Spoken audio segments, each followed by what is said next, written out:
ಪತನಗೊಂಡ ನಂತರದಲ್ಲಿ ಚಿತ್ರಗೊಂಡ ಈ ಕರ್ನಾಟಕ ಹರಿದು ಹಂಚಿ ಹೋಗಿ ಸುಮಾರು 391 ವರ್ಷವಾದ ಮೇಲೆ ಈ ಬಗ್ಗೆ ಮತ್ತೆ ಚಿಂತನೆಗಳನ್ನು ಶುರು ಮಾಡಿತು. ಕರ್ನಾಟಕ ಅನ್ನೋದನ್ನ ಮತ್ತೆ ಒಂದು ರಾಜ್ಯವನ್ನಾಗಿ ಮಾಡ್ಕೋಬೇಕು ಅಂತ. ತಮಿಳುನಾಡು ರಾಜ್ಯ ಆಗೋಗ್ಬಿಟ್ಟಿತ್ತು, ಆಂಧ್ರ ಆಗೋಗ್ಬಿಟ್ಟಿತ್ತು. ಕರ್ನಾಟಕ ಸೀಮೆಯನ್ನ ಅಲ್ಲಿವರೆಗೂ ಹೆಚ್ಚು ಕಡಿಮೆ 70ರವರೆಗೆ ಮೈಸೂರು 72ರವರೆಗೆ ಮೈಸೂರು ರಾಜ್ಯ ಅಂತ ಕರೀತಾ ಇದ್ರು. ಸೊ ಮೊಟ್ಟ ಮೊದಲ ಬಾರಿಗೆ ವಿ ರಾಜಗೋಪಾಲಾಚಾರಿ ಅವರು ಕರ್ನಾಟಕ ಎಲ್ಲಿದೆ ಹಂಗಂದ್ರೆ ಏನು ಅಂತ ಚರ್ಚೆ ಮಾಡ್ತಾ ಇದ್ರೆ ತಮಿಳುನಾಡು ಮಾತ್ರ ಇರೋದು ಅಂತ ಚರ್ಚೆ ಮಾಡಿದಾಗ ಕನ್ನಡದಲ್ಲಿ ಒಂದು ಸಣ್ಣ ಕಿಚ್ಚು ಹುಟ್ಟಿಕೊಂಡ ಒಂದು ಐತಿಹಾಸಿಕ ಸಂದರ್ಭ. ಆ ಸಂದರ್ಭಕ್ಕೆ ಸಾಕ್ಷಿಯಾಗಿ ಇನ್ನು ನಮ್ಮ ನಡುವೆ ಹಿರಿಯ ಚೇತನಗಳಾದ ನಮ್ಮ ಕ್ಷೇತ್ರದ ಸನ್ಮಾನ್ಯ ಕಾಗೋಡು ತಿಮ್ಮಪ್ಪನವರು ಅದನ್ನೆಲ್ಲ ನೆನಪಿಸಿಕೊಂಡಿದ್ದಾರೆ, ಈಗಲೂ ಇದ್ದಾರೆ. ಮತ್ತು ದೇವೇಗೌಡರು ಇಬ್ಬರಿದ್ದಾರೆ. ಇನ್ನುಳಿದರೆಲ್ಲ ಹೋರಾಟಗಳಲ್ಲಿ ಮಗದೊಂದು ಮತ್ತೆ ವಯೋಮಾನದ ಕಾರಣಕ್ಕಾಗಿ ಇಲ್ಲವಾಗಿದ್ದಾರೆ. ಅವತ್ತು ಕರ್ನಾಟಕ ಅಂತ ಅಂಗೀಕರಿಸುವ ಸಂದರ್ಭದಲ್ಲಿ ಇದ್ದ ಚರ್ಚೆ ಏನು ಅಂದ್ರೆ, ಮೈಸೂರು ಅನ್ನೋದು ನಾಟ್ ಸೆಕ್ಯುಲರ್. ಮೈಸೂರು ರಾಜ್ಯ ಅಂದ್ರೆ ಸೆಕ್ಯುಲರಿಟಿ ಅಂತ ಹೇಳಲ್ಲ, ಒಂದು ಇಂಟಿಗ್ರಿಟಿಯನ್ನ ಹೇಳಲ್ಲ, ಮತ್ತು ಸೈಕಲಾಜಿಕಲ್ ಆಗಿ ಒಂದು ಕರ್ನಾಟಕದ ಭೂ ವಿಸ್ತೀರ್ಣವನ್ನು ಕುರಿತು ಮಾತಾಡಲ್ಲ. ಇದೆಲ್ಲವನ್ನು ಇಟ್ಕೊಂಡು ಕರ್ನಾಟಕ ಅನ್ನುವುದನ್ನ ಒಂದು ಸೆಕ್ಯುಲರ್ ಐಡಿಯಾಲಜಿಯಲ್ಲಿ ಕಟ್ಟಬೇಕು ಅಂತ ಹೊರಟ ಬಹಳ ದೊಡ್ಡ ಚಿಂತನೆಯನ್ನು ನಡೆಸಿದಂಥ ಅನೇಕರ ನಡುವೆ ಅದರ ಮುಂಚೂಣಿಯಿದ್ದರು ದೇವರಾಜ ಅರಸು ಅವರು ಒಂದು ವೇಳೆ ಮೈಸೂರು ರಾಜ್ಯ ಅನ್ನೋದನ್ನ ಕರ್ನಾಟಕ ರಾಜ್ಯ ಆಗಿಸದೆ ಹೋಗಿದ್ರೆ ನಮ್ಮೊಂದು ಇಂಟಿಗ್ರಿಟಿ ಆಗಲಿ ಅಥವಾ ನಮ್ಮ ಭೂಪ್ರದೇಶವಾಗಲಿ ಇನ್ನೂ ಸೇರಿಲ್ಲ. ಅನೇಕ ಕಾಸರಗೋಡು, ನಿಮಗೆ ಮಡಕಶಿರ ಮುಂತಾದ ಪ್ರದೇಶಗಳು ಇನ್ನೂ ಕರ್ನಾಟಕಕ್ಕೆ ಸೇರೇ ಇಲ್ಲ. ಆ ಹೊತ್ತಿನಿಂದ ಈ ಹೊತ್ತಿನವರೆಗೂ ಇದ್ರ ಬಗ್ಗೆ ಚರ್ಚೆಗಳು ನಡೀತಾನೆ ಇದ್ದಾವೆ. ಸರೋಜಿನಿ ಮಹಿಷಿ ಚರ್ಚೆ ನಡೀತಾ ಇದೆ, ಬರಗೂರು ಸಮಿತಿ ಚರ್ಚೆ ನಡೀತಾ ಇದೆ. ಈಗ ಬೇರೆ ಸಮಿತಿಗಳು ಕರ್ನಾಟಕವನ್ನ ಮತ್ತು ಕನ್ನಡತನವನ್ನು ಉಳಿಸ್ಲಿಕ್ಕೆ ಹೋರಾಟ ಮಾಡ್ತಾರೆ. ಅದರಲ್ಲಿ ಕನ್ನಡ ಕೂಡ ಭಾಷೆ ಅಂದ ತಕ್ಷಣ ನಮಗೆ ಏನ್ ನೆನಪಾಗುತ್ತೆ? ನಾವು ಮಾತಾಡ್ತಾ ಇದ್ದೇವೆ ಈ ಭಾಷೆ. ಸ್ವಲ್ಪ ಹಿಂದಕ್ಕೆ ಹೋದ್ರೆ ಇಲ್ಲ, ಅದು ಬರೀ ಮಾತಲ್ಲ, ಅದು ಪದಗಳು, ಆ ಪದಗಳಿಗಿರೋ ಅರ್ಥಗಳು ಅಥವಾ ಬೇರೆ ಸಂಕೇತಗಳು, ಇವನ್ನೆಲ್ಲ ನಾವು ಮಾತಾಡ್ತೀವಿ. ತುಂಬಾ ಅಕಾಡೆಮಿಕ್ ಆಗಿ ಮಾತಾಡಕ್ ಹೋಗಲ್ಲ ನಾವು. ಆದರೆ ಒಂದು ಕಾಲ ಇತ್ತು, ಮನುಷ್ಯನ ಇತಿಹಾಸ ನಮ್ಮ ಸೌತ್ ಆಫ್ರಿಕಾದ ಮೂಲದಿಂದ ಬರ್ತದೆ. ಮನುಷ್ಯ ಫಸ್ಟ್ ಆದಿಮಾನವ ಸಿಕ್ಕಿದ್ದ ಅಲ್ಲಿ. ಅವನ ಕಾಲಮಾನವನ್ನ ನಾವು ಸುಮಾರು 70,000 ವರ್ಷಗಳ ಹಿಂದೆ ತಗೊಂಡು ಮನುಕುಲದ ಇತಿಹಾಸ. ಅವಾಗೆಲ್ಲ ಭಾಷೆ ಇದ್ವು. ಹಾಗಾದರೆ ಭಾಷೆ ಇಲ್ಲದೆ ಇರುವ ಕಾಲವೂ ಇತ್ತು ಅನ್ನೋದನ್ನ ಮೊದಲು ನಾವು ನೆನಪು ಮಾಡ್ಕೊಳ್ಳೋದು. ಅಂದ್ರೆ ಜಗತ್ತಿನಲ್ಲಿ ಯಾವ ಭಾಷೆಯೂ ಇರಲಿಲ್ಲ ಮನುಷ್ಯನಿಗೆ. ಹಾಗಾದ್ರೆ ಮನುಷ್ಯ ಹೇಗೆ ವ್ಯವಹರಿಸ್ತಾ ಇದ್ದ? ಅವನ ನಡುವೆ ವಿಚಾರ ವಿನಿಮಯಗಳು ಹೇಗಾಗ್ತಾ ಇದ್ವು, ವ್ಯವಹಾರಗಳು ಹೇಗಾಗ್ತಾ ಇದ್ವು ಅನ್ನೋದು ನೆನೆಸ್ಕೊಂಡ್ರೆ ಅದೊಂದು ಬಹಳ ಕುತೂಹಲಕರವಾದ ಒಂದು ಇತಿಹಾಸ. ಮನುಷ್ಯನ ಬುದ್ಧಿ ವಿಕಾಸದ ಹಂತದಿಂದ ಹಿಡಿದು ಮಾತನಾಡುವ ಹಂತದವರೆಗೆ ಬಹಳ ದೊಡ್ಡ ಅವಧಿ ಇದೆ, ದೀರ್ಘವಾದ ಇತಿಹಾಸ ಇದೆ. ಮೊದಲು ಮನುಷ್ಯನಿಗೆ ಅವನ ದೇಹದಿಂದ ಬರೀ ಸದ್ದು ಬರ್ತಾ ಇತ್ತು, ಬರೀ ಸೌಂಡ್ ಅಷ್ಟೇ. ಅದಕ್ಕೆ ಆ ಸೌಂಡ್ಗೆ ಒಂದು ನಿರ್ದಿಷ್ಟವಾದ ಆಕಾರವಾಗಲಿ ಅರ್ಥವಾಗಲಿ ಇರಲಿಲ್ಲ. ಅವನು ತನ್ನ ದೈಹಿಕವಾದ ಆಂಗಿಕ ಸಂಕೇತಗಳು, ಸನ್ನೆಗಳು ಅಂತ ಕರೀತೀವಿ. ಆ ಆಂಗಿಕವಾದ ಸನ್ನೆಗಳಿಂದ ಅಷ್ಟೇ ಅವನು ತನ್ನ ದೈನಂದಿನ ವ್ಯವಹಾರಗಳನ್ನ ನಿರ್ವಹಿಸ್ತಾ ಇದ್ದ. ಮನುಷ್ಯರು ಸೇರಿದ ಹಾಗೆ ಎಲ್ಲ ಬಗೆಯ ಪ್ರಾಣಿ ಪಕ್ಷಿಗಳಿಗೆ ಅಭಿವ್ಯಕ್ತಿಯ ಮಾಧ್ಯಮವಾಗಿ ಇದೊಂದು ಸದ್ದು ಅವನಿಗೆ ಸಿಕ್ಕ ವರ. ಅಭಿವ್ಯಕ್ತಿಯ ಮಾಧ್ಯಮ ಅದೇ, ಸುಮ್ಮನೆ ಕೂಗೋದು, ಹಾಡೋದು ಇತ್ತೀಚಿನ. ಮೊದಲೆಲ್ಲ ಕೂಗೋದೆ, ಪ್ರಾಣಿಗಳು ಕೂಗ್ತಾ ಇದ್ವು, ಮನುಷ್ಯರು ಕೂಗ್ತಾ ಇದ್ದ. ಇಂಥ ಕಾಲದಿಂದ ನಾವು ಈ ಹಂತದವರೆಗೆ ಬಂದಿದ್ದೇವೆ. ಈ ಹಂತವನ್ನ ನಾವು ಇನ್ನೊಂದ್ಸಲ ಯೋಚನೆ ಮಾಡಿದ್ದೇವೆ. ಆದ್ರೆ ಯಾವಾಗ ಈ ಭಾಷೆಯ ರೂಪಕ್ಕೆ ಬಂದಿವೆ, ಭಾಷೆಗೆ ಒಂದು ಲಿಪಿ, ಆ ಲಿಪಿ ಆದಮೇಲೆ ಅದಕ್ಕೆ ಹಲವು ಅಕ್ಷರಗಳು ಸೇರಿ, ಹಲವು ಲಿಪಿಗಳು ಸೇರಿ ಪದ, ವಾಕ್ಯ ಹೀಗೆಲ್ಲ ಅದು ಬೆಳೀತಾ ಬಂದಿದೆ. ಮನುಷ್ಯನ ಮಾತಿನ ರೂಪ ಆರಂಭದ್ದು, ಸದ್ದಿನ ನಂತರದ ರೂಪ ಇದೆಯಾ ಅದು ಬರೀ ಮಾತು, ಬರಹ ಅಲ್ಲ. ಮಾತನಾಡುವ ಕಾಲ ಮತ್ತು ಭಾಷೆಯೇ ಇಲ್ಲದಿರುವ ಕಾಲ ಅಥವಾ ಸದ್ದಿನ ಕಾಲ ಇದೆಯಲ್ಲ, ಇದು ತುಂಬಾ ದೀರ್ಘವಾದ ಮನುಕುಲದ ಇತಿಹಾಸದಲ್ಲಿ. ಆದರೆ ಮಾತಾಡ್ತಾ ಇದ್ನಲ್ಲ ಮನುಷ್ಯ, ಭಾಷೆ ಬಂತಲ್ಲ ಮನುಷ್ಯನಿಗೆ, ಬರಹ ಬಂದಿರಲಿಲ್ಲ. ಆವಾಗ ಮನುಷ್ಯನ ಸಮಾಜವನ್ನು ನಾವು ನೋಡಿದರೆ ಅದೊಂದು ಮನುಷ್ಯನ ಸಮಾಜದ ಅತ್ಯಂತ ಸುವರ್ಣ ಯುಗ ಅಂತ ನಾವು ಕರೆದರೆ ತಪ್ಪಿಲ್ಲ.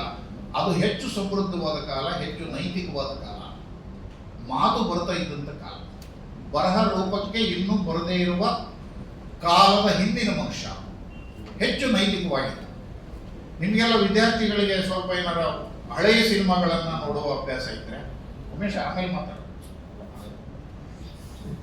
ಇಲ್ಲ ನಾವೆಲ್ಲ ಏಕವಚನ ಸ್ನೇಹಿತರು ಹೇಳ್ಬೋದಲ್ಲ, ಆ ಅಧಿಕಾರ ಇದೆ ನನಗೆ.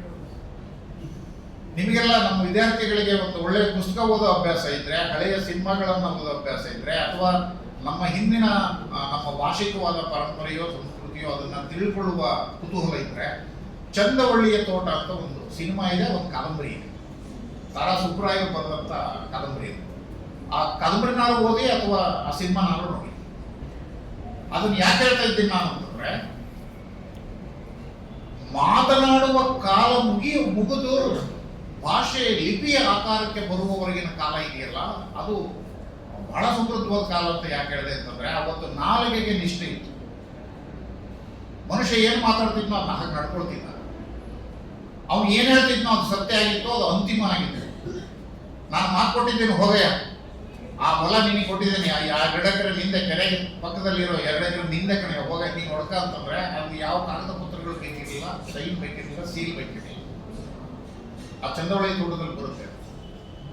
ಇದನ್ನ ನೀವು ಸಾವಿರಾರು ವರ್ಷಗಳ ಹಿಂದಿನ ಕಾಲದ ಮನುಷ್ಯನಿಗೆ ಹೋಲಿಸಿ ನೋಡಿ, ನಾಲಿಗೆಗೆ ಇದ್ದ ನಿಷ್ಠೆ ಲಿಪಿಗಳು ಬಂದ ತಕ್ಷಣ ನಾಶವಾಗ್ತದೆ.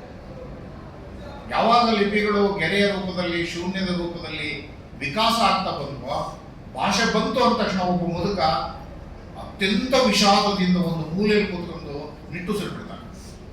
ಯಾಕಪ್ಪ ಹಿಂಗ್ ಮಾಡ್ತೀಯ ಅಂತಂದ್ರೆ, ಇನ್ನು ಮುಗೀತ್ ಕಣಪ್ಪ, ನಮ್ಮ ಮಾತು ಯಾರು ಕೇಳಲ್ಲ, ನಮ್ಮ ಮಾತಿಗೆ ಬೆಲೆ ಇಲ್ಲ. ಆದರೆ ಕನ್ನಡ ಶಾಲೆಗಳನ್ನು ಸೇರುವ ಮಕ್ಕಳು ಕಡಿಮೆ ಆಗಿದ್ದಾವೆ, ಮತ್ತು ಅಲ್ಲಿ ಕನ್ನಡ ಕಲಿಸುವ ಶ್ರೀಮಂತಿಕೆ ಇಲ್ಲ, ಕಲಿಸುವ ಶುದ್ಧತೆ ಇಲ್ಲ, ಕಲಿಸುವ ಶ್ರದ್ಧೆ ಇಲ್ಲ. ಹಾಗಾಗಿ ನಾವು ಎಲ್ಲಿಗೆ ಹೋಗ್ತಾ ಇದ್ದೀವಿ ಅಂದ್ರೆ, ಕನ್ನಡ ಕಲ್ತ್ರೆ ಏನು ಸಿಗುತ್ತೆ, ನಾವು ಇಂಗ್ಲಿಷ್ ಕಲಿತೀವಿ ಅಂತ ಹೊರಟಿದ್ದೀವಿ. ಅದು ಎಲ್ಲ ಬರ್ತಾ ಇದೆ, ಒಂದು ಸಾಲಕ್ಕೆ ಬರ್ತಾ ಇದೆ, ನಾವು ಅದನ್ನು ಎದುರಿಸ್ತಾ ಇದ್ದೀವಿ. ಅವರು ಬೆಳೀತಾ ಇದ್ದಾರೆ, ಆ ಮಕ್ಕಳೆಲ್ಲ ಅವರು ಬೇರೆ ಬೇರೆ ದೊಡ್ಡ ದೊಡ್ಡ ಡಿಗ್ರಿಗಳನ್ನು ಮಾಡ್ತಾ ಇದ್ದಾರೆ. ಆ ದೊಡ್ಡ ದೊಡ್ಡ ಡಿಗ್ರಿಗಳನ್ನು ಮಾಡಿ ಕೋಟ್ಯಾಂತರ ರೂಪಾಯಿಗಳನ್ನು ದುಡಿಯುವಂಥವ್ರನ್ನ ಕೇಳಿ, ನಿಮಗೆ ಯಾವ ಭಾಷೆ ಚೆನ್ನಾಗಿ ಬರುತ್ತೆ ಅಂದ್ರೆ, ಅವ್ರಿಗೆ ಕನ್ನಡವೂ ನೆಟ್ಟಕ್ಕೆ ಬರಲ್ಲ, ಇಂಗ್ಲಿಷು ನೆಟ್ಟಕ್ಕೆ ಬರಲ್ಲ. ಕಲಿಯುವ ಮತ್ತು ಕಲಿಯುವ ಮತ್ತು ಕಲಿಸುವ ಇಬ್ಬರಲ್ಲೂ ಈ ಶ್ರದ್ಧೆಯನ್ನ ಇಲ್ಲದೆ ಇರೋದನ್ನ ನಾವು ಮತ್ತೆ ಮತ್ತೆ ನೋಡ್ತೇವೆ. ಇದಕ್ಕೆ ಕಾರಣ ಏನು ಅನ್ನೋದಕ್ಕೆ ಒಂದು ಸಾಮಾಜಿಕ ಕಾರಣ ಇದೆ, ಅದು ಹೇಳ್ಬೋದು ಅಂತ ಕಾಣ್ತದೆ. ಇಲ್ಲಿ ನಮ್ಮ ರಾಘವೇಂದ್ರ ಅವರು ಬೈಬೋದು ಆಮೇಲೆ, ಕನ್ನಡ ಶಾಲೆಗಳಲ್ಲಿ ಮಕ್ಕಳ ಸಂಖ್ಯೆ ಕಡಿಮೆ ಆಗೋದಕ್ಕೆ ಕಾರಣ ಒಂದು ಸಾಮಾಜಿಕವಾದ್ದು. ಅದೇನಂತಂದ್ರೆ 2004ರಲ್ಲಿ ಸರ್ಕಾರಿ ಶಾಲೆಗಳಲ್ಲಿ ಬಿಸಿಯೂಟವನ್ನು ಪ್ರಾರಂಭ ಮಾಡುವುದು ಸರ್ಕಾರ. ಅಲ್ಲಿಂದ ನೋಡಿ ಶುರುವಾಯಿತು ಕನ್ನಡ ಶಾಲೆಗಳಿಗೆ ಸೇರೋದು ಮಕ್ಕಳು. ಬಿಸಿಯೂಟ ಮಾಡಿದ ಉದ್ದೇಶ ಮತ್ತು ಅದರ ಯೋಜನೆಯ ಹಿಂದಿನ ಗುರಿ ಇದೆಯಲ್ಲ, ಬಹಳ ದೊಡ್ಡದು. ಅದು ಬಸವಣ್ಣನ ಕಾಲದಿಂದ ಬಂದದ್ದು, ದಾಸೋಹ ಪರಿಕಲ್ಪನೆ.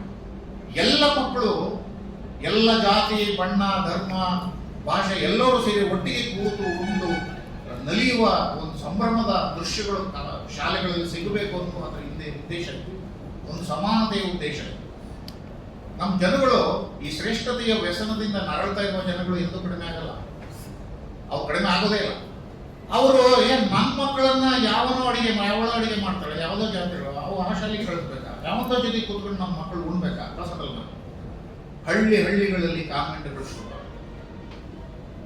ಆ ಇಂಗ್ಲಿಷು ಅದಕ್ಕೆ ಎಷ್ಟು ಕೆಟ್ಟ ಇಂಗ್ಲಿಷ್ ಕಲಿತರೂ ಪರವಾಗಿಲ್ಲ, ಅಲ್ಲಿಗೆ ಕಲಿಸುವಂತ ಪರಿಸ್ಥಿತಿ ನಮ್ಮ ಜನರು ಬೆಳೆಸ್ಕೊಂಡಿದ್ದಾರೆ. ಇದು ಒಂದು ರೀತಿಯಲ್ಲ. ಇನ್ನೊಂದು ರೀತಿಯಲ್ಲಿ ನಮ್ಮ ಯಂಗರ್ ಜನರೇಷನ್ ಅಂತ ನಿಮ್ಮನ್ನು ಒಳಗೊಂಡು ನಿಮಗಿಂತ ಸ್ವಲ್ಪ ದೊಡ್ಡವರಾದ ತಲೆಮಾರನ್ನು ಒಳಗೊಂಡು ಹೇಳ್ತಾ ಇದ್ದೇನೆ. ಕನ್ನಡ ಮಾಧ್ಯಮದಲ್ಲಿ ಓದುವಂತ ಮಕ್ಕಳಿಗೆ ಭವಿಷ್ಯ ಇಲ್ಲ ಅನ್ನುವಂತ ಒಂದು ಸುದ್ದಿಯನ್ನು ಕೈ ಮತ್ತು ಪೇರೆಂಟ್ಸ್ ಆದವರು ಕೂಡ ಹಿಂಗೆ ಆಲೋಚನೆ ಮಾಡಿದ್ರು. ನಮ್ಮ ಅಲ್ಲಿ ಒಬ್ಬರು ಬಹಳ ಒಳ್ಳೆಯ ನ್ಯಾಯಾಧೀಶರಿದ್ದಾರೆ, ಅರಳಿ ನಾಗರಾಜ್. ಅವ್ರು ಕನ್ನಡದಲ್ಲಿ ತೀರ್ಪು ಬರೆದು ಬಹಳ ಪ್ರಸಿದ್ಧಿಯಾದರು.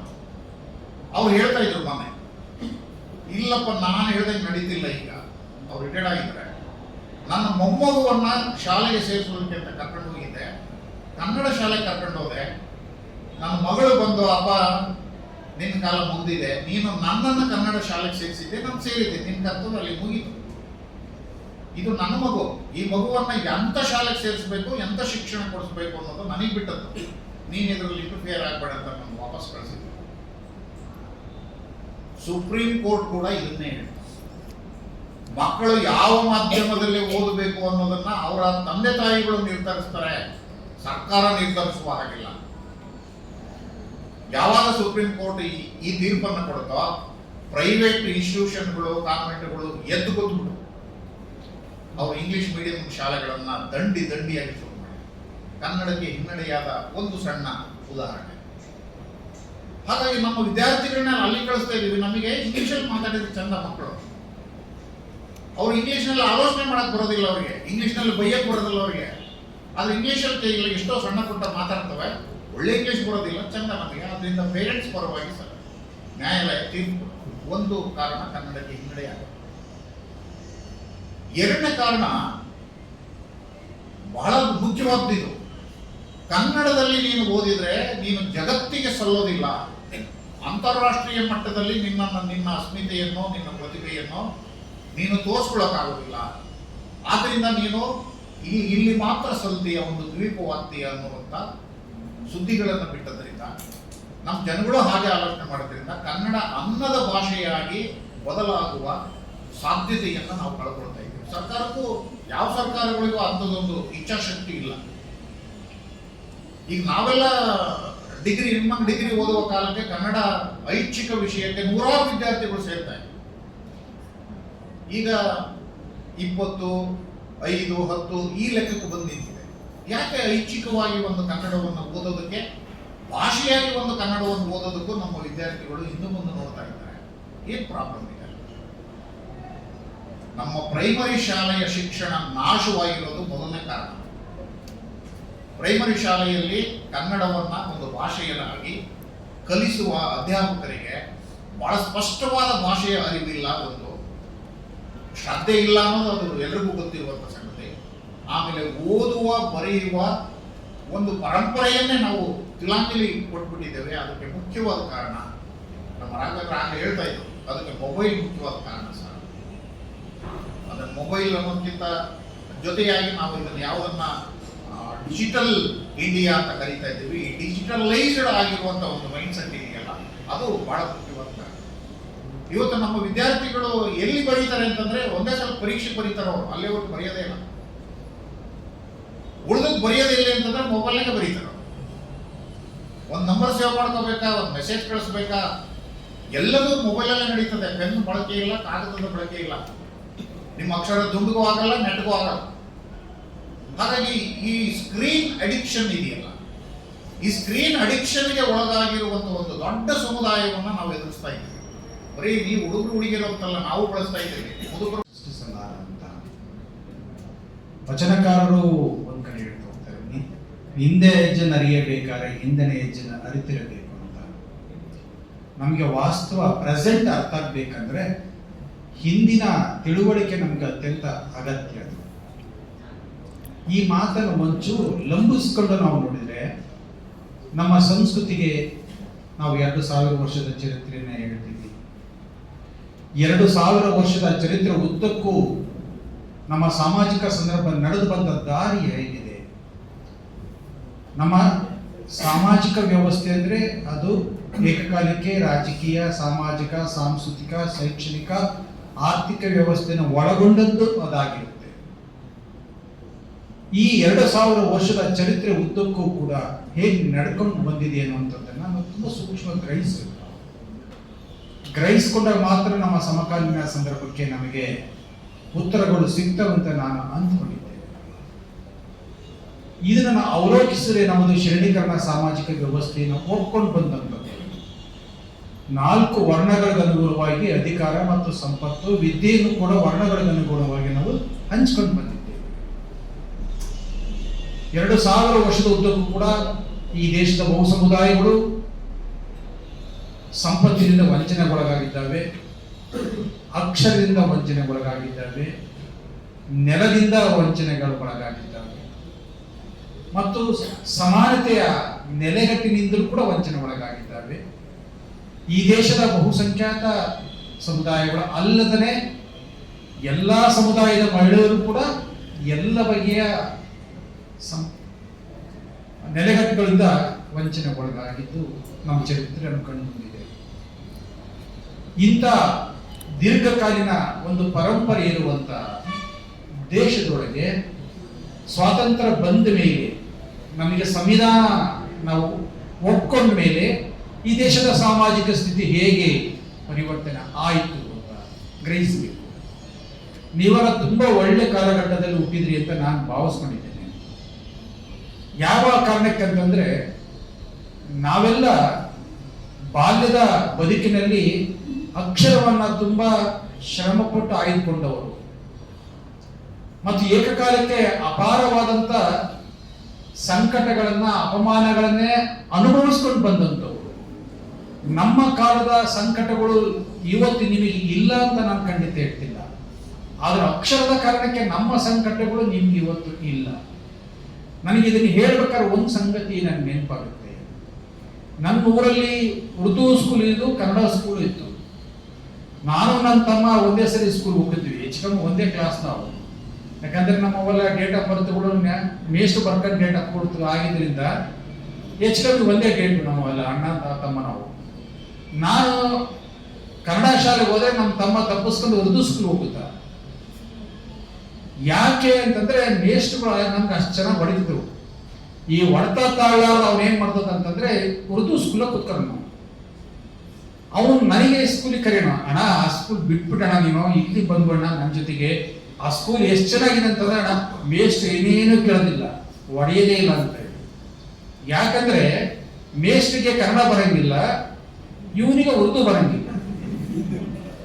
ಹಂಗಾಗಿ ಮೇಸ್ಟ್ ಇವನಿಗೇನು ಕೇಳ್ತಿರ್ಲಿಲ್ಲ, ಸುಮ್ಮನೆ ಕೂರ್ಸ್ಕೊಂಡು ಕಳಿಸ್ತಿದ್ರು.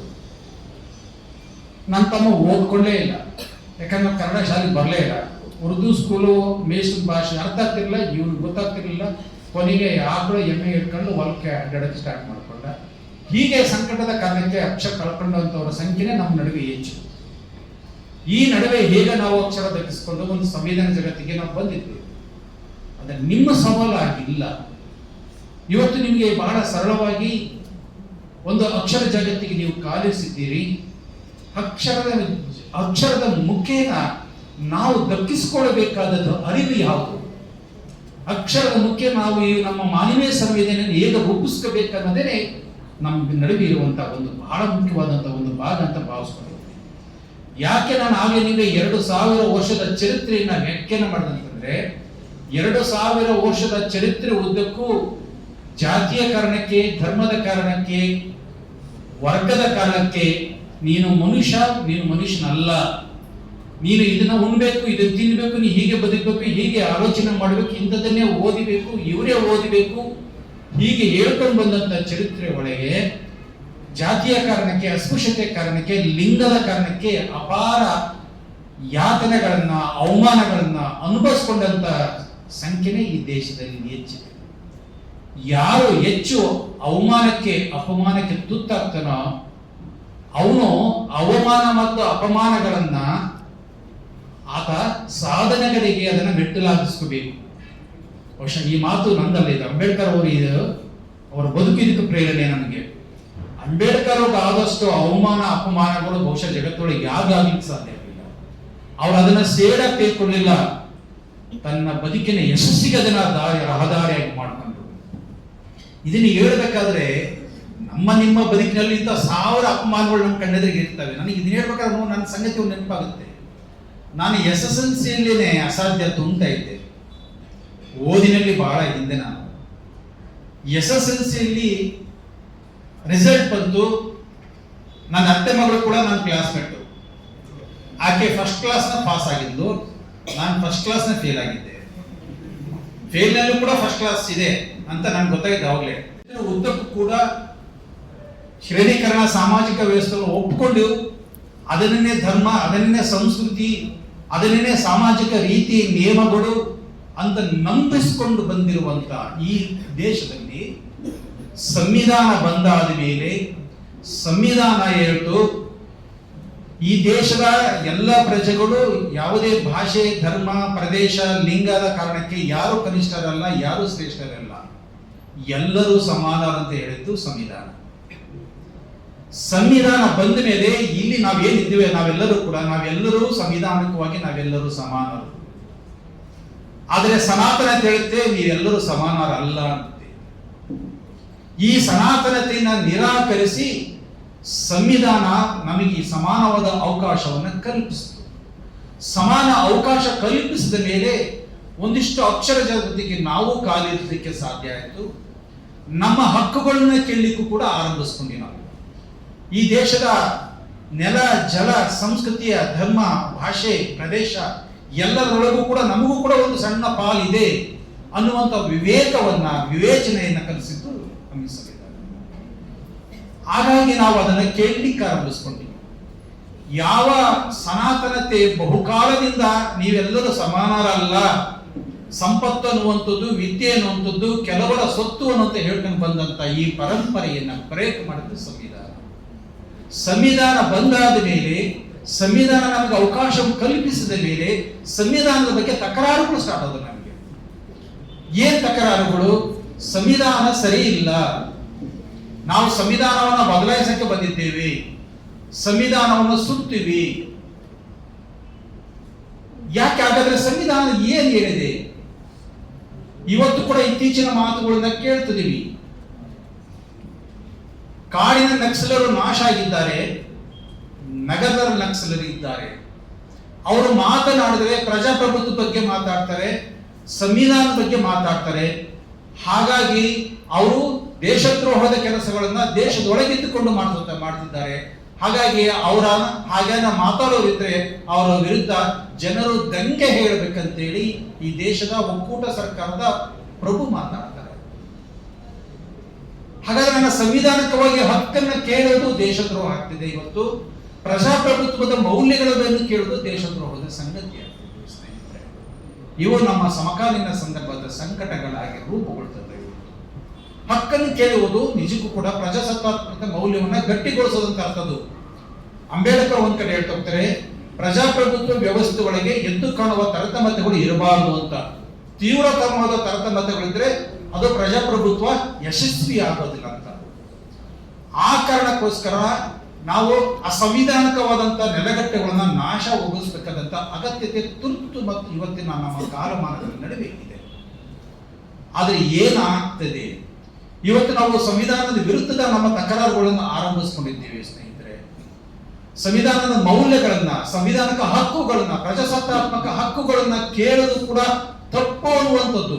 ನಾವು ಯಾವುದೇ ಶೋಷಣೆ ಆದ್ರೆ, ಅನ್ಯಾಯ ಆದ್ರೆ ನಾವು ಯಾವುದನ್ನು ಉಲ್ಲೇಖಿಸಿ ಕೇಳಬೇಕು? ಪ್ರಜಾಪ್ರಭುತ್ವವನ್ನ ಮತ್ತು ಸಂವಿಧಾನವನ್ನೇ ಉಲ್ಲೇಖಿಸಿ ಕೇಳಬೇಕು. ಈಗ ನಾನು ಒಂದು ಕಾಲೇಜಿಗೆ ಪ್ರೊಫೆಸರ್ ಕೆಲಸ ಮಾಡ್ತೀನಿ, ನನ್ನ ಕಾಲೇಜಿಗೆ ಒಬ್ಬ ಮೇಡಮ್ ಕೂಡ ನನ್ನಂಗೆ ಕೆಲಸ ಮಾಡ್ತಾರೆ. ನನಗೆ ಗವರ್ಮೆಂಟ್ 1,500,000 ಸಂಬಳ ಕೊಡ್ತದೆ, ಮೇಡಮ್ 1 ಲಕ್ಷ ಕೊಟ್ರೆ ಹಳ್ಳಿ ಕೊಡ್ತೀವಿ ಕೂಲಿಂಗೆ. ಇವತ್ತು ಕೂಡ ಹಳ್ಳಿಗಳಲ್ಲಿ ಜಮೀನ ಕೆಲಸ ಮಾಡುವಂತ ಗಂಡು ಮಕ್ಳಿಗೊಂದು ಕೂಲಿ ಇದೆ, ಹೆಣ್ಮಕ್ಳಿಗೊಂದು ಕೂಲಿ ಇದೆ. ಕೆಲಸ ಸಮ, ಇಬ್ಬರು ಒಂದೇ ಕೆಲಸ ಮಾಡ್ತಾರೆ. ಗಂಡು ಮಕ್ಳಿಗೆ ಜಾಸ್ತಿ ಕೂಲಿ ಕೊಡ್ತೀವಿ, ಹೆಣ್ಮಕ್ಳಿಗೆ ಕಮ್ಮಿ ಕೊಡ್ತಾರೆ. ಹಿಂಗಾಗಿ ಹೆಣ್ಮಕ್ಳಿಗೆ ಕಮ್ಮಿ ಕೊಡ್ತೀವಿ. ಅವ್ರಿಗೆ ಸಮಾನ ಕೇಳ್ರೆ ಏನಮ್ಮ ನೀನು ಗಂಡಸ ಕೇಳ್ತೀನಿ ನೀನು, ಹೆಣ್ಮಕ್ಳಿಗೆ ಬೇರೆ ಅಂತ. ಇವತ್ತು ನಮ್ಮ ಸನಾತನಿ ವ್ಯವಸ್ಥೆ ಒಳಗೆ, ಜಮೀನ್ದಾರಿ ವ್ಯವಸ್ಥೆ ಒಳಗೆ ಹೆಣ್ಣನ್ನ ಕನಿಷ್ಠೀಕರಿಸುವ, ಶ್ರಮವನ್ನ ಕನಿಷ್ಠೀಕರಿಸುವ ನೆಲೆಗಟ್ಟಿದೆ. ಆದ್ರೆ ಸಂವಿಧಾನ ಹೇಳುತ್ತೆ ಸಮಾನ ಕೆಲಸಕ್ಕೆ ಸಮಾನ ವೇತನ, ಅದು ಗಂಡಿರ್ಲಿ ಹೆಣ್ಣಿರ್ಲಿ. ಇದು ಸಂವಿಧಾನಿಕವಾದದ್ದು. ನನಗೆ ಈ ಅನ್ಯಾಯ ಆದ್ರೆ ನಾನು ಸಂವಿಧಾನಕ್ಕೆ ಪ್ರಶ್ನೆ ಮಾಡಿದ್ರೆ ಅದು ಹೇಗೆ ತಪ್ಪಾಗುತ್ತೆ ಎನ್ನುವಂಥದ್ದೇ ನಮ್ಮ ಕಾಲಮಾನದ ಸವಾಲು. ಇಡೀ ಭಾರತೀಯ ಪರಂಪರೆ ಉದ್ದಕ್ಕೂ ನಾವು ಗ್ರಹಿಸ್ಕೊಂಡು ಬಂದಿದ್ದೀರಿ. ನಮ್ಮಲ್ಲಿ ಉತ್ಪಾದನಾ ವಲಯ ಒಂದಿದೆ, ಅನುತ್ಪಾದನಾ ವಲಯ ಒಂದಿದೆ. ನಮ್ಮ ಸಾಮಾಜಿಕ ವ್ಯವಸ್ಥೆಯಲ್ಲಿ ಎರಡು ವರ್ಗ ಪ್ರಧಾನವಾಗಿ ಕೆಲಸ ದಾರಿ ಇದೆ. ಒಂದು ಉತ್ಪಾದನಾ ವರ್ಗ, ಇನ್ನೊಂದು ಅನುತ್ಪಾದನಾ ವರ್ಗ. ಅರ್ಥಾತ್ ಉತ್ಪಾದನಾ ವರ್ಗ ಅಂದ್ರೆ ಬೆವರಿನ ಮೂಲಕ ಉತ್ಪಾದನೆ ಮಾಡುವಂತ ಒಂದು ವಲಯ ಇದೆ. ದುಡಿಯದೇ ಬದುಕಿರುವಂತ ಇನ್ನೊಂದು ವಲಯ ಇದೆ. ಅದು ಕೇವಲ ಭೌತಿಕ ಕಸರತ್ತಿನ ಮುಖೇನ, ಅಕ್ಷರ ಜಗತ್ತಿನ ಮುಖೇನ, ಕಾಣಲಾರದ ಜಗತ್ತಿನ ಬಗ್ಗೆ ಏನೆಲ್ಲ ಹೇಳ್ಕೊಂಡು ಬದುಕುವ ಒಂದು ವರ್ಗ ಇದೆ. ಇನ್ನೊಂದು ಉತ್ಪಾದನಾ ವರ್ಗ ಇದೆ. ಉತ್ಪಾದನಾ ವರ್ಗದ ಮೌಲ್ಯವನ್ನು, ಉತ್ಪಾದನಾ ವಲಯವನ್ನ, ಉತ್ಪಾದನಾ ಶಕ್ತಿಯನ್ನ ಮತ್ತು ಆ ಸಮುದಾಯಗಳನ್ನ, ಆ ಸಂಸ್ಕೃತಿಯನ್ನ ನಾವು ಧಿಕ್ಕರಿಸ್ಕೊಂಡ್ ಬಂದೀವಿ, ನಿರಾಕರಿಸ್ಕೊಂಡ್ ಬಂದಿದ್ದೀವಿ. ಅದು ಕನಿಷ್ಠ. ಅನುತ್ಪಾದನವಾದದನ್ನ ಶ್ರೇಷ್ಠ ಅಂತ ಹೇಳ್ಕೊಂಡು ಬಂದಿದ್ದೀವಿ. ಈ ಅನುತ್ಪಾದನಾ ವರ್ಗ ಏನ್ ಮಾಡ್ತಂದ್ರೆ ತನ್ನನ್ನ ಎಲ್ಲಾ ಕಾಲಕ್ಕೂ ತಾನು ಬದುಕಲಿಕ್ಕೆ ಬೇಕಾದಂತ ಸುಳ್ಳುಗಳನ್ನ ಅದು ರಾಜ್ತಾ ಇರುತ್ತೆ. ಸುಳ್ಳಿನ ಮುಖೇನೆ ತನ್ನ ಬದುಕನ್ನ, ಅಸ್ತಿತ್ವವನ್ನ ನಿರಂತರಗೊಳಿಸ್ಕೊಂತಿರುತ್ತೆ. ಆದ್ರೆ ಇದನ್ನ ಧಿಕ್ಕರಿಸಿದರು 12ನೇ ಶತಮಾನದ ವಚನಕಾರರು. ಕಾಯಕ ಕೈಲಾಸ ಅಂದ್ರು. ಕೈಲಾಸ ಅನ್ನೋದು ಅಲ್ಲಿಲ್ಲ, ನೀನು ಮಾಡುವ ವೃತ್ತಿಯಲ್ಲಿ ಇದೆ ಅಂತ ಹೇಳ್ತೇವೆ. ದುಡಿಮೆಗೆ ಬೆಲೆ ಕಟ್ಟಿದಂಥವ್ರು, ಈ ದುಡಿಮೆಗೆ ಬೆಲೆ ಕಟ್ಟಿದಂತ ಒಂದು ವರ್ಗ ನಮ್ಮ ನಡುವೆ ತುಂಬಾ ತೀವ್ರವಾಗಿ ಆ ಕಾಲದೊಳಗೆ ಕೆಲಸ ಮಾಡ್ತು ಅನ್ನೋಂಥದ್ದನ್ನ ನಾವು ಗಮನಿಸಬೇಕು. ಹಾಗಾಗಿ ವಚನ ಚಳವಳಿ ಏನಿದೆಲ್ಲ ಅದು ಶ್ರಮಿಕರ ಚಳವಳಿ. ಅದು ಎಲ್ಲ ತಳಮೂಲದ ಜನರ ಸೇರಿ ಕಟ್ಟಿದಂತ ಒಂದು ಚಳವಳಿ ಆಯೋಜನೆ ಮಾಡಿದ್ರು. ಕನ್ನಡ ಅಂದ್ರೆ ಏನು, ಪ್ರಸ್ತುತ ಕನ್ನಡಕ್ಕೆ ಸಂಬಂಧಪಟ್ಟಂತೆ ತುಂಬಾ ಚೆನ್ನಾಗಿ ಮಾತಾಡಿದ್ರು. ನಾನು ಬರ್ಬೇಕಾದ್ರೆ ದಾದಾಪೀರ್ ಸರ್ ಹೇಳ್ತಾ ಇದ್ರು, 10 ಮೈಲಿಗೂ ಭಾಷೆ ಚೇಂಜ್ ಆಗ್ತದೆ. ಈ ಬೆಳಗಾವಿ ಈ ಕಡೆ ಎಲ್ಲ ಉರ್ದು ಕನ್ನಡ, ಮರಾಠಿ ಕನ್ನಡ ಮಿಶ್ರಿತ ಮಾತಾಡಿದ್ರೆ, ಬೀದರ್ನವರೆಲ್ಲ ಉರ್ದು ಕನ್ನಡ ಮಾತಾಡ್ತಾರೆ. ಈ ಕಾಸರಗೋಡು ಮಂಗಳೂರಿನವರೆಲ್ಲ ಮಲಯಾಳಿ ಮಿಶ್ರಿತ, ಆಮೇಲೆ ಈ ಕಡೆ ಕುಂದಾಪುರ ಬಂದು ಗ್ರಾಂಥಿಕವಾಗಿ ಹಿಂಗೆಲ್ಲ ಮಾತಾಡ್ತಾರೆ. ನಮ್ಮ ಶಿವಮೊಗ್ಗ ಜಿಲ್ಲೆ ಸ್ಪಷ್ಟವಾಗಿ ಕನ್ನಡ ಮಾತಾಡೋ ಅಂತ ಒಂದು ಊರು, ಅದನ್ನು ಒಂದು ಹೆಮ್ಮೆ ಅಂತ ಅನ್ಸುತ್ತೆ. ನನಗನ್ಸಿರೋದು ಇವಾಗ ಈಗೆಲ್ಲ ನೀವೆಲ್ಲ ಕನ್ನಡ ಸ್ಟೂಡೆಂಟ್ಸ್ ಆಗಿ ಕನ್ನಡನೇ ಕಲಿತಿದ್ದೀರಲ್ಲ, ಅದೊಂದು ಹೆಮ್ಮೆ. ಇಲ್ಲ ನಾನು ಬೆಂಗಳೂರಿಗೆ ಹೋಗ್ತೀನಿ, ಇನ್ನೊಂದು ಕಡೆ ಹೋಗ್ತೀನಿ, ಇಂಗ್ಲೀಷ್ ಅತಿ ಮುಖ್ಯ ಅಂತ ಅನ್ಕೊಂಡು ಆ ಬೇರೆ ಕಡೆ ಹೋಗ್ಲಿಲ್ಲಲ್ಲ, ಕನ್ನಡದ ಬಗ್ಗೆ ಮಾತಾಡ್ತಾರೆ ಅಂತಂದ್ರೆ ಇಷ್ಟೊಂದು ಕೂತ್ರಲ್ಲ. ಅದು ನಮ್ಮ ಕನ್ನಡವನ್ನು ಬೆಳೆಸ್ತಕ್ಕಂಥದ್ದಕ್ಕೆ ಇಟ್ಟಿರೋ ಒಂದು ಹೆಜ್ಜೆ. ಅದು ಇವತ್ತು ಬೆಂಗಳೂರಿನಲ್ಲಿ ಕನ್ನಡ ಕಡಿಮೆ ಆಗ್ತಿದೆ, ಬೇರೆ ಭಾಷೆಗಳು ಜಾಸ್ತಿ ಆಗ್ತಿದೆ ಅಂತ ಹೇಳ್ತಲ್ಲ, ಅದಕ್ಕೊಂದು ಸಣ್ಣ ವಿಷಯ ಹೇಳ್ಬಿಟ್ಟು ನಾನು ಮಾತು ಮುಗಿಸ್ತೀನಿ.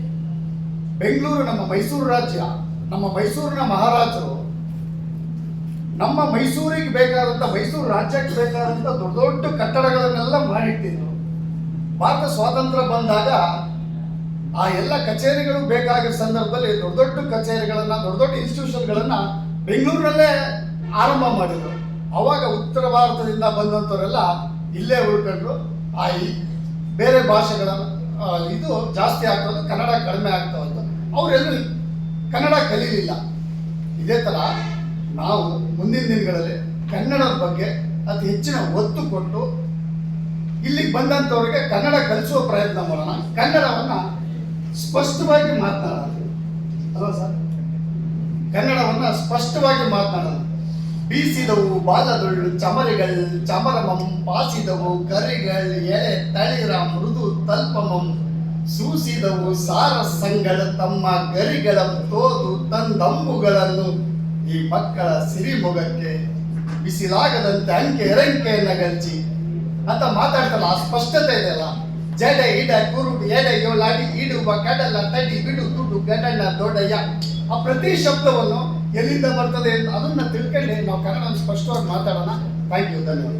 ಅದು ಜ್ಞಾನದ ಭಾಷೆ, ಅದು ಪ್ರಜ್ಞೆಯ ಭಾಷೆ ಅನ್ನೋದನ್ನ ನಮ್ಮ ಇಬ್ಬರು ಸ್ನೇಹಿತರು ನಿಮಗೆ ತುಂಬಾ ಅರ್ಥಪೂರ್ಣವಾಗಿ ನಿರೂಪಿಸಿದ್ದಾರೆ. ಕನ್ನಡದಂತ ಒಂದು ಬುಡಕಟ್ಟು ಭಾಷೆ ಅದು ಜೀವನವನ್ನೇ ಹೇಳುತ್ತೆ, ಜೀವನದ ಕಥೆಯನ್ನು ಹೇಳುತ್ತೆ.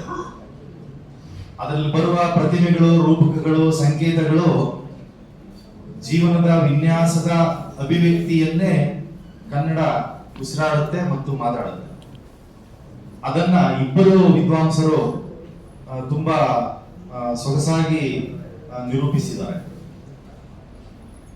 ಕನ್ನಡಕ್ಕೆ ಸಾವು ಇಲ್ಲ ಅನ್ನೋದನ್ನ ದಾದಾಪೀರ್ ಅವರು ಪ್ರಾಚೀನ ಕಾಲದಿಂದ ಆದಿಮಾನವನ ಈ ಕೂಗು ಸದ್ದು ಗದ್ದಲಗಳಿಂದ ಮೊದಲುಗೊಂಡಂತೆ ಒಂದು ಸ್ಪಷ್ಟ ಭಾಷಾ ರೂಪವನ್ನ ಧಾರಣೆ ಮಾಡಿದ ನಂತರದ ಆ ಭಾಷೆಗಿರುವ ವ್ಯತ್ಯಾಸಗಳನ್ನು ನಿರೂಪಿಸ್ತಾ ಈ ಬುಡಕಟ್ಟು ಆದಿವಾಸಿ ಮತ್ತು ಅಲೆಮಾರಿ ಸಮಾಜಗಳ ಕಥನವಾಗಿ ಕನ್ನಡ ಎದುರಿಸಿದ ಅನೇಕ ಸವಾಲುಗಳನ್ನ, ಅದು ಪರ್ಷಿಯನ್ ಇರಬಹುದು, ಹಾಗೆಯೇ ಪ್ರಾಕೃತ ಇರಬಹುದು, ಹಾಗೆಯೇ ಸಂಸ್ಕೃತ ಇರಬಹುದು, ಹಾಗೆಯೇ ಆಧುನಿಕ ಕಾಲಕ್ಕೆ ಇಂಗ್ಲಿಷ್ ಇರಬಹುದು, ಈ ಬಗೆಯ ಪರಕೀಯ ಭಾಷೆಗಳ ನಡುವೆ ಕನ್ನಡ ಇದುವರೆಗೂ ಜೀವಂತವಾಗಿ ಉಳಿದು ಬಂದಿರುವ ಕಥಾನಕಗಳನ್ನ ತುಂಬಾ ಸೊಗಸಾಗಿ ನಿಮ್ಮ ಮುಂದೆ ಅದನ್ನ ಮಂಡಿಸಿದ್ದಾರೆ.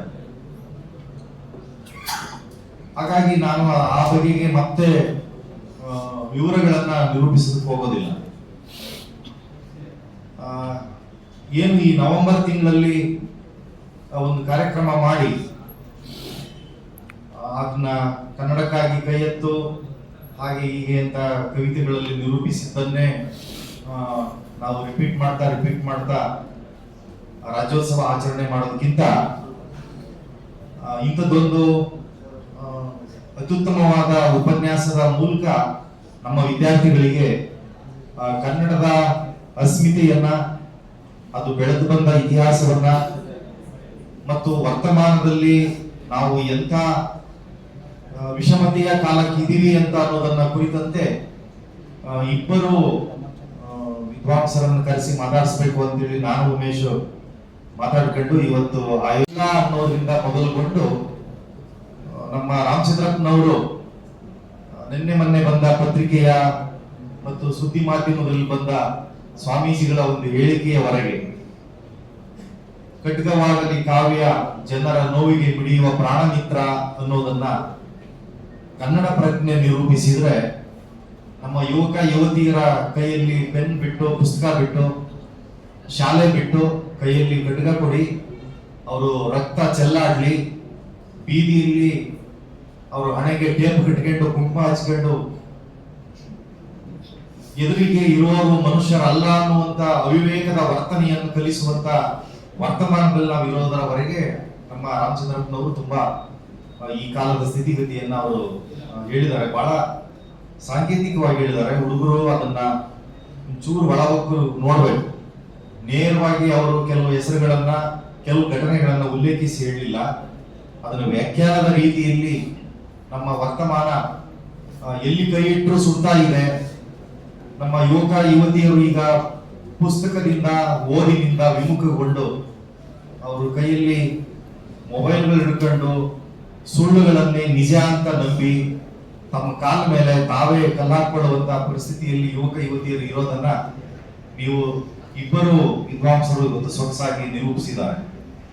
ಆದ್ರಿಂದ ನಮ್ಮ ಯುವ ತಲೆಮಾರಿಗೆ ಏನನ್ನ ಹೇಳ್ಬೇಕಾಗಿತ್ತೋ, ಏನನ್ನ ತಿಳಿಸ್ಬೇಕಾಗಿತ್ತೋ